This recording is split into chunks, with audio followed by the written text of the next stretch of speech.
We're here today to talk about a subject that lots of people have questions about.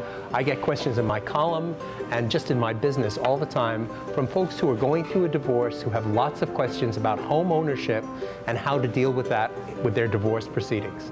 We're here today with Kim Stewart from the Sanford Institution of Savings, and Kim is going to help us understand and get some information. Kim, good to see you. Hi, thanks for coming, Randall. We snuck off to my favorite coffee spot, Aroma Joe's here next to the banks, kind of talk about a touchy subject, but something that I've gone through myself. And the important thing is we just want to help educate borrowers who might be going through or getting ready to go through a divorce and understanding the importance of their obligations, whether they currently own a home or they're looking to position themselves to purchase a home.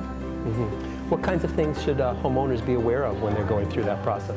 Well, a lot of it is about your legal liability. If you are on the deed to the property and you sign the mortgage note, that makes you obligated for repayment. And a lot of times we'll see in a divorce judgment that the judge has set aside the property to one party or the other, and that doesn't release you from the obligation of repayment of that note. So the best thing that we suggest is they either refinance or pay the obligation off so that the parties separate with their own debt and obligation. Good. What kinds of things should people be looking out for when they're going through this process?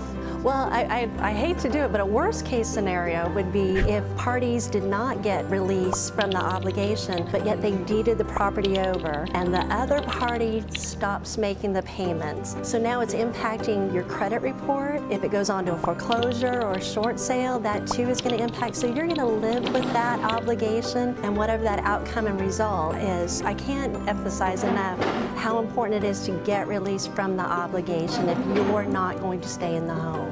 And once people tell you you're released, you have to follow up and make sure you have been released. Absolutely, yeah, that's absolutely. Something we see a lot of.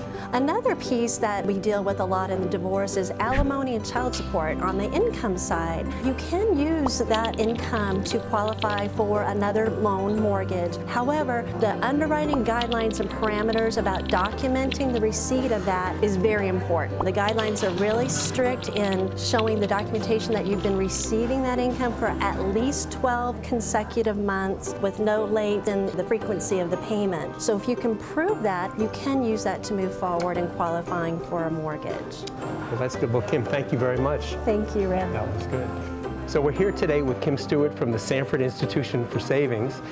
And the world of divorce is very complicated, but you can give Kim a call to talk about your home ownership issues, your legal issues with home ownership, and she can clarify them for you. Simon says, Sanford Institution for Savings, they want to help, it's the place to call.